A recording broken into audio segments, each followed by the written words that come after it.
After all ఒక కౌన్సిలర్కి, జెడ్పీటీసీకి, ఎంపీటీసీకి జగన్ భయపడుతున్నాడా? ఈ వార్త తెలిస్తే నిజమని తెలుస్తుంది. అయితే మొత్తానికి ఈ వార్తల్లో ఉన్నటువంటి సారాంశం ఏంటి అనేది మనతో పాటు సీనియర్ జర్నలిస్ట్ కనకదుర్గ వడ్లమణి గారు ఉన్నారు. వారిని అడిగి తెలుసుకుందాం. మేడం నమస్తే. నమస్తే అండి. మేడం, అసలుకి మా అన్న పులివెందల పులి, అసలుకి ఆయన సింగిల్గా వస్తున్నాడు, సింగిల్గా సింహంలాగా వస్తాడు అని చెప్పేసి అంటున్నటువంటి మాటలు ఎన్నో విన్నాం మనం వైఎస్ జగన్మోహన్ రెడ్డి గురించి. బిఫోర్ ఎలక్షన్స్ అనుకోండి. ఎలక్షన్స్ అయిపోయిన తర్వాత ఏదైతే 151 నుంచి 11 స్థానాలకు పడిపోయిన తర్వాత కూడా నాకు 36 మంది ఎమ్మెల్సీస్ ఉన్నారని చెప్పేసి అని చాలా విర్రవీగాడు. అది కాస్త చాలామంది బయటికి రావడం, టీడీపీలో జనసేనలో జాయిన్ అవ్వడం మనం చూస్తున్నాం. అయితే ఈ నెలాఖరులో జరిగేటువంటి ఒక వైజాగ్ ఎమ్మెల్సీకి సంబంధించినటువంటి ఎన్నికల్లో జెడ్పీటీసీలకి, ఎంపీటీసీలకి భయపడుతున్నాడు, జగన్ వాళ్ళకి కాపలా కాస్తున్నాడు అని చెప్పేసి అయితే వార్తలు వస్తున్నాయి. నిజంగా జగన్ ఎంత భయపడుతున్నాడో వీళ్ళందరినీ కూడా బెంగళూరు రాజకీయాలు చేస్తున్నాడు అని చెప్పి అంటున్నారు. అది నిజమేనా? ఆయన పులివెందుల పులి అంటాడు కాదు, నేను పిల్లినని ప్రతిసారి ప్రూవ్ చేసుకుంటున్నాడు. ఆయన అసలు ఏంటో అయోమయంగా అయిపోతున్నారండి. ఆయనకు అర్థం కావట్లే ఏం చేయాలో. లేకపోతే నిన్న జీవీఎంసీలో 10కి 10 తెలుగుదేశానికి వచ్చాయి కదా, అది భయపడిపోతున్నాడు ఆయన. అంటే ఊహించని షాక్లు ఇవన్నీ. అసలు బొత్సాని ఎమ్మెల్సీగా పెట్టడమే తప్పని నిన్న మాట్లాడుకున్నాం మనం. అసలు బొత్స స్థాయికి ఆయన ఎమ్మెల్సీకి ఒప్పుకోవటం ఏంటని. అంటే జగన్ పావులు కదపడంలో ఏం చేశాడంటే, ఇక్కడ ఉత్తరాంధ్రకి బొత్స వెళ్ళిపోతే దిక్కు లేదు, బొత్స ఇప్పుడు తెలుగుదేశంలో జాయిన్ అయిపోతే వాళ్ళకి ఇబ్బంది, లేకపోతే జనసేనలో జాయిన్ అయినా ఇబ్బందే వాళ్ళకి. సో ఇతన్ని ఆపడం వల్ల అతని రాజకీయ భవిష్యత్తు సమాధి చేసేయటమే. ఓకే, ఇంకా అతనికి భవిష్యత్తు లేదు. ఇంకా ఇప్పుడు బొత్స అసలు ఎందుకు ఎమ్మెల్సీకి ఒప్పుకున్నారో ఇప్పటికీ మనకు అర్థం కావట్లే. ఒక ఎమ్మెల్యేగా ఒక స్థాయి మనిషి, అంత ఉత్తరాంధ్రలో అంత రాజకీయాలు నడిపిన వ్యక్తి, ఉత్తరాంధ్ర మొత్తం అతని చేతిలో పెట్టుకున్నాడు కదా. 4 వాళ్ళ ఫ్యామిలీ నుంచి ఉన్నారు కదా. అది గతంలో విద్యాశాఖ మంత్రి, ఎటువంటి పొజిషన్ తీసుకునేటువంటి ఓన్లీ ఎమ్మెల్యే అయితే సరేలే, ఏమైనా ఎమ్మెల్సీ కోసం ఇస్తున్నారు. ఇప్పుడు విద్యాశాఖలో కూడా ఎన్ని అవకతవకలు చేశాడో మొన్న తెలిసింది మనకి. టీచర్స్ దగ్గర 3 లక్షలు 4 లక్షలు తీసుకుని వాళ్ళకి ట్రాన్స్ఫర్స్ చేస్తానని, ఇప్పుడు ప్రభుత్వం రాకపోయేసరిగా డబ్బులు వాళ్ళకి ఇవ్వక వాళ్ళు లవ్వదివ్వమంటాం అన్నీ మనకు తెలుసు. ఇది ఒకటేనండి, ఇంకా భూ కబ్జాలు ఎన్ని ఉన్నాయో ఇంకా ఒక్కొక్కటి వస్తాయి మనకి.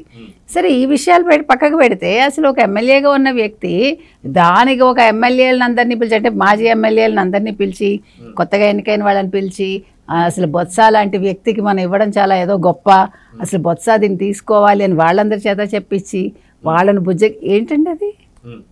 ఇదైనా ఒక ఎంపీ సీటా, ఎమ్మెల్యే సీటా?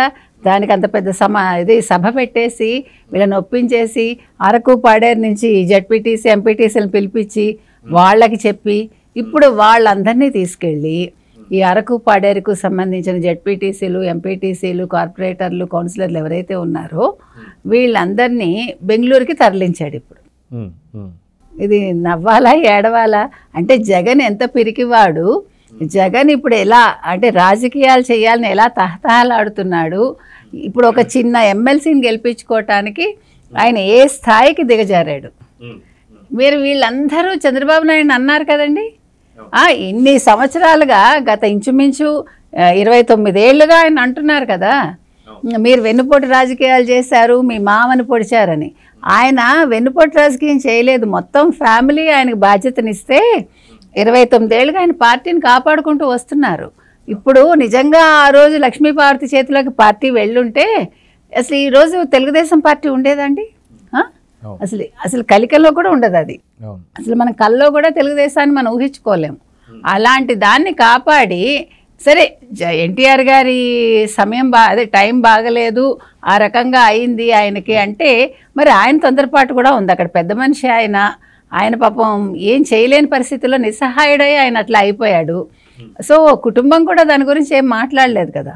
అది బికాజ్ ఆఫ్ లక్ష్మీపార్వతి 29 ఏళ్ళు అయినా కూడా ఇంకా ఆవిడ అలాగే ఉంది. ఆయన చనిపోయి ఇంచుమించు 29 ఏళ్ళు అవుతుంది, కనీసం 28 ఏళ్ళు అయింది, ఇంకా ఆవిడ అలాగే ఉంది. ఏం మార్పు లేదు. వేరే పార్టీలో చేరి అసలు ఎంత సిగ్గులేనితనం అండి అది. అలాంటి చంద్రబాబు నాయుడిని మీరు వెన్నుపోటు రాజకీయాలంటే మరి మీరు చేస్తున్న రాజకీయాలేంటి? నువ్వు పార్టీని ఇలా వెన్నుపోటు పొడుస్తున్నావుగా, పార్టీలో ఉండే ఎమ్మెల్యేలని, ఎంపీలని వెన్నుపోటు పొడిచావుగా. గత ఎన్నికల్లో 24 ఎన్నికల్లో నువ్వు వీళ్ళందరినీ వెన్నుపోటు పొడిచావు. ఇప్పుడు బొత్స సత్యనారాయణని వెన్నుపోటు పొడుస్తున్నావు నువ్వు. అతను రాజకీయ సమాధి చేస్తున్నావు నువ్వు కావాలని చేస్తున్నాడండి. ఇప్పుడు అసలు బొత్సాన్ని నిలబెట్టాల్సిన పనే లేదు. ఒక మామూలు వ్యక్తి నిలబెట్టినా కూడా బాగుండేది. కనీసం అతను ఓడిపోయినా సిగ్గుపడకుండా ఉండేవాళ్ళు వీళ్ళు. ఇప్పుడు బొత్సాన్ని నిల్చోబెట్టి బొత్స ఓడిపోతాడు ఎలాగా? అప్పుడు ఏం చేస్తాడు బొత్స? ఏం చేస్తాడు జగన్మోహన్ రెడ్డి? ఏం చేస్తాడు అప్పుడు? ఏం ఆన్సర్ ఇచ్చుకుంటాడు బొత్సాకి? అయితే దాదాపు 838 మంది ఎవరైతే ఉన్నారో ఈ ఎంపీటీసీలు కావచ్చు, డెప్యూటీసీలు కావచ్చు, వీళ్ళందరూ కూడా వీళ్ళకి సంబంధించి కంప్లీట్గా ఇప్పుడు ఒక దాదాపు 215 మంది అటు సైడ్ ఏదైతే కూటమి వైపు, అదేవిధంగా 615 మంది ఏదో ఉంటే దాంట్లో నుంచి మళ్ళీ ఒక 100 మంది ఇటు సైడ్ రావడం అనేది మన అందరికీ తెలిసిందే. అయితే వాళ్ళకి మ్యాజిక్ ఫిగర్ కన్నా చాలా పై స్థాయిలో వాళ్ళకైతే నెంబర్ కనిపిస్తుంది. ఎందుకంటే వైసీపీ సింబల్ మీద గెలిచినటువంటి ఒక ఎంపీటీసీలు కానీ జెడ్పీటీసీలు కానీ చాలామంది ఉన్నారు. అయితే ఇంత సంఖ్య ఉన్నా సరే వాళ్ళు ఎందుకు భయపడుతున్నారు? ఎందుకని వాళ్ళు బెంగళూరు అంటే ఒక ఎమ్మెల్యే స్థాయి లేదా ఒక ఎంపీ స్థాయి రాజకీయాలు చేయాల్సినంత అవసరం ఉంది ఒక ఎమ్మెల్సీ రాజకీయాలకి? అంటే ఈ జెడ్పీటీసీలు కావచ్చు, ఎంపీటీసీలు కావచ్చు, కౌన్సిలర్లు కావచ్చు, వీళ్ళందరికీ కూడా జగన్ భయపడుతున్నాడా? ఇప్పుడు జగన్ వాళ్ళని బతిలాడుతున్నాడా?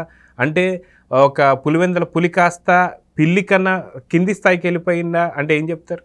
అదే కదా, ఇప్పుడు జెడ్పీటీసీలు ఎంపీటీసీలు గెలవటం మీరు చెప్పండి, వైసీపీ గుర్తు మీద గెలిచినా గత ఎన్నికల్లో కూడా బొత్సాన్ని ముంచారు వాళ్ళందరూ. అంటే వాళ్ళు క్లారిటీతో ఉన్నారు.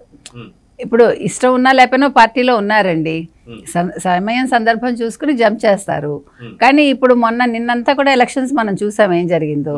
గతంలో కూడా చాలామంది ఓటు అయిపోతే బొత్స ఓడిపోయి ఉండడు కదా. ఇప్పుడు కూడా ఈ జెడ్పీటీసీలు ఎంపీటీసీలు ఎవరైతే ఉన్నారో ఇప్పుడు స్థానికంగా పనులు జరగాలంటే ఎవరితో ఉంటారండి? ఓడిపోయిన పార్టీతో ఉండరు కదా. పవర్లో ఎవరుంటే వాళ్ళతో ఉంటారు. ఇప్పుడు పవర్లో తెలుగుదేశం కూటమి ఉంది కాబట్టి వాళ్ళందరి దృష్టి ఇటే ఉంటుంది. వాళ్ళు శారీరకంగా అక్కడున్నా మానసికంగా వాళ్ళు ఇక్కడే ఉంటారు, అధికార పార్టీ ఏదైతే ఉందో వాళ్ళ వైపు. కాబట్టి వాళ్ళు ఈరోజు జగన్మోహన్ రెడ్డి ఎంత దిగజారి వాళ్ళని బతిమాలుకుని అక్కడెక్కడో పెట్టినా వాళ్ళు విన్నట్టే వింటారు. ఇప్పుడు ప్రజలు ఏం చేశారు గత ఎన్నికల్లో, 24 ఎన్నికల్లో జగన్మోహన్ రెడ్డి చూసి ఆశ్చర్యపోయాడు కదా, ఇంతమంది వచ్చేసారు, నాకు ఇంత పాపులారిటీ ఉంది, నాకు వై నాట్ 175 అన్నాడు కదా. అట్లాగే జరుగుతుంది. వీళ్ళందరూ అన్నీ వింటారు. రేపొద్దున్న వచ్చి తెలుగుదేశం కూటమి అభ్యర్థి ఎవడైతే ఉంటాడో అతనికి ఖచ్చితంగా గెలిపిస్తారు. సో మొత్తానికి విశాఖ రాజకీయాలు అనేది నిజంగా అక్కడ ఉన్నటువంటి యొక్క ఎవరైతే ప్రేక్షకులు ఉంటారో, ప్రజలు ఉంటారో, వీళ్ళందరికీ కూడా ఖచ్చితంగా ఒక చాలా సింపుల్ అండ్ పీస్కి నిదర్శనం అని చెప్పేసి అనుకోవచ్చు వైజాగ్ సంబంధించి. అయితే వైజాగ్ సంబంధించినటువంటి ఓటర్స్ మాత్రం ఖచ్చితంగా ఏపీలో రాజకీయాలు ఎటు తిరుగుతున్నాయి అని చెప్పేసి అనడంలో వాళ్ళు కూడా కీ రోల్ అని చెప్పి మనం చెప్పుకోవచ్చు. అయితే ఇప్పుడు ఎమ్మెల్సీ సంబంధించినటువంటి ఇప్పుడు రాబోతున్నటువంటి ఎలక్షన్స్లో బొత్సాకి ఖచ్చితంగా బుద్ధి చెబితే మిగతా రానున్నటువంటి ఎమ్మెల్సీ ఎలక్షన్స్ అన్నీ కూడా ఇదే విధంగా ఉంటాయి అనుకోవాలా? ఏమండి ఇప్పుడు వాళ్ళు ఏం చేశారండి గత 5 ఏళ్లలో? వాళ్ళు ఏం చేశారు? ఎమ్మెల్సీ ఎన్నికలు కావచ్చు, కార్పొరేటర్లు కావచ్చు, ఏవి జరిగినా కూడా 1 సైడెడ్ చేసుకున్నారా లేదా? బెదిరించి నామినేషన్ కూడా వేయనివ్వలే. కానీ ఇక్కడ తెలుగుదేశం కూటమి అలా చేయట్లేదు కదా. ఇప్పుడు సజావుగా ఎన్నికలు జరగాలని చూస్తున్నారు. కాబట్టి మీరు చెప్పినట్టు ఉత్తరాంధ్ర ప్రజలు చాలా కీలకం. ఏ గెలుపోటములకైనా వాళ్ళు కూడా ఒక ప్రధాన పాత్రధారులే. కాబట్టి ఈరోజు ఈ జగన్మోహన్ రెడ్డి చేసే ఈ రాజకీయాలు ఏవైతే ఉన్నాయో అవన్నీ కూడా ఎలాగా ఫెయిల్ అవుతాయి ఆ ప్రజలకి తెలుసు. ముఖ్యంగా జెడ్పీటీసీ ఎంపీటీసీలు ఎవరైతే ఉన్నారో, కార్పొరేటర్లు, తర్వాత వీళ్ళందరూ కూడా, కౌన్సిలర్లు, వీళ్ళందరూ కూడా ఖచ్చితంగా వాళ్ళు తెలుగుదేశం కూటమి అభ్యర్థినే గెలిపిస్తారు. చూడండి మీరు, ఇప్పుడు బొత్స ఏం చేయాలో తెలియక గిలగిలా కొట్టుకుంటాడు రేపు పొద్దున్న ఆయన. ఎందుకంటే ఇప్పుడు ఒకవేళ ఎమ్మెల్సీగా ఒకవేళ పొరపాటున గెలిచాడు అనుకుందాం, కొద్ది ఓట్ల తేడాతోటి, కానీ ఏం చేస్తాడండి? వాళ్ళు గెలిచినా ఏం చేయగలడు? అప్పుడు కూడా జంప్ అయితే పార్టీ వదిలేసి అనుకుందాం ఏ జనసేనలోకి వెళ్ళిపోతాడు తెలుగుదేశం తీసుకోకపోతే. అప్పుడేం చేస్తాడు జగన్మోహన్ రెడ్డి? అంటే నువ్వు గెలిపించి పంపించావు అప్పుడు. ఇప్పుడు యాక్చువల్గా అయితే నీ అభ్యర్థి ఎవడో ఉండేవాడు. ఇప్పుడు ఒకవేళ బొత్సాను నువ్వు నిజంగా నీ మనిషి అనుకుని నిల్చోబెట్టినా, గెలిచాక ఆయన పార్టీ మారితే అప్పుడు నీకే కదా అవమానం. అది ఇంత దగ్గరుండి ఇంత నేను అంటే పట్టుకుందామని చూసినా కూడా జారిపోయాడు ఈయన అని ఆయనకే ఇబ్బంది. అది అయితే గత ఎన్నికల్లో మనం చూసుకుంటే బ్యాలెట్ ఓటింగ్ సంబంధించి టీచర్స్ ఎవరైతే ఓట్లు వేయబోతున్నప్పుడు కొన్ని ప్రాంతాలు చూసాం, మన కుప్పం ప్రాంతంలో కావచ్చు, మిగతా చాలా ప్రాంతాల్లో కూడా టీచర్స్ కాళ్ళు మొక్కుతున్నారు. ఎవరైతే వైసీపీ అభ్యర్థులు ఉన్నారో టీచర్స్ కాళ్ళు మొక్కి మరి వైసీపీకే ఓటేయండి అని చెప్పేసి వాళ్ళు ప్రాధాయపడ్డారు.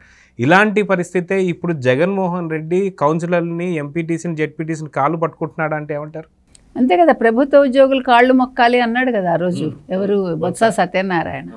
చూసారా, అదే మరి కర్మ రిటర్న్స్ అంటే ఇదే. ఇప్పుడు వీళ్ళు కాళ్ళు పట్టుకునే స్టేజ్కి వచ్చారు కాబట్టి ఏది వదలదండి. మనం ఒళ్ళు దగ్గర పెట్టుకోవాలి మాట్లాడే ముందు. ఇవాళ పదవి ఉంది కదా అని మాట్లాడేస్తానంటే రేపు పదవి పోయాక వాళ్ళు మనకు చుక్కలు చూపిస్తారు. ఎవరైనా ఎంత స్థాయిలో ఉండే వ్యక్తి అయినా ఆ రోజు నీకు ఆ స్థాయి ఉండొచ్చు, కానీ ఎప్పుడు నువ్వు ఒక మామూలు సగటు మనిషివి, అది మర్చిపోకూడదు. పదవి ఎన్ని రోజులు ఉంటుందండి? పోనీ 5 ఏళ్ళు మ్యాక్సిమం. తర్వాత నువ్వెవరు? మాజీనే కదా. నువ్వు ఒక బొత్స సత్యనారాయణో లేకపోతే ఒక ఎక్సో వయ్యో అవుతావు, అంతే. ఎవరైనా అంతే. కాబట్టి నువ్వు పదవిలో ఉండగా ఎంత మర్యాదగా ఉంటే పదవి దిగిపోయాక కూడా నీకు ఆ మర్యాద కొనసాగుతుంది. సో మర్యాద అనేది ఎవరైనా నిలుపుకోవాలంతే. సో చూద్దాం మేడం, ఖచ్చితంగా ఈ ఆగస్టు ఎండింగ్లోనే ఎలక్షన్స్ జరగబోతున్నాయి. 3వ తారీఖు నుంచి 6వ తారీఖులో ఫలితాలు తేలబోతున్నాయి. చూద్దాం ఏం జరుగుతుందో. మొత్తానికి పులివెందుల పుల లేదా పిల్ల అనేది అర్థమైపోతుంది. నమస్తే.